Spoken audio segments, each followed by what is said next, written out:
So high I'm अभि र मैले चाहिँ आज चाहिँ 80वटा अहिलेसम्म चाहिँ 80वटा भन्दा ज्यादा चाहिँ होइन पोर्ट्रेट मतलब पेन्टिङहरू गरिसकेँ होइन र त्यसमा चाहिँ एकदम 40 प्लस चाहिँ मेरो एक्रेलिक पेन्टिङै थियो होइन तर अब त्यो मध्येमा चाहिँ मैले चाहिँ आफ्नो लागि चाहिँ होइन मतलब मेरो साथीहरूको मैले प्रायःको गरिदिइसकेँ होइन म चाहिँ अब कसैको आफ्नो मान्छेहरू कतिजनाको गरिदिइसकेँ तर मैले आफ्नोलाई चाहिँ आफ्नै पोर्ट्रेट पेन्टिङ चाहिँ होइन कहिले अहिलेसम्म एक्रेलिक पेन्ट एक्टमा चाहिँ कहिले गरेको छुइनँ र मैले कहिलेदेखि गरौँ भनेर सोचिरहेको थिएँ र टाइम पनि पाएको थिएन तपाईँहरूको कमिसन आडोकहरूले गर्दाखेरि मैले चाहिँ अहिले चाहिँ आफ्नो लागि पनि केही उयो गर्नु पऱ्यो भनेर चाहिँ मैले एउटा वेडिङ पोर्ट्रेट छ मेरो होइन यो चाहिँ कस्तो भयो भने होइन घर बनाउनेको घरै छैन काठ मिस्त्री घरमा पिरै छैन भने चाहिँ पारा भयो र मैले पनि आफ्नो लागि चाहिँ अब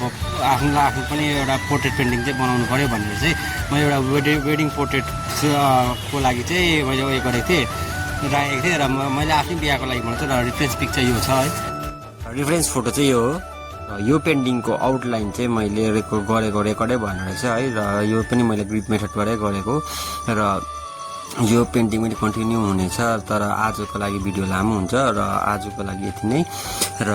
यो अर्को पार्ट छिट्टै आउनेछ।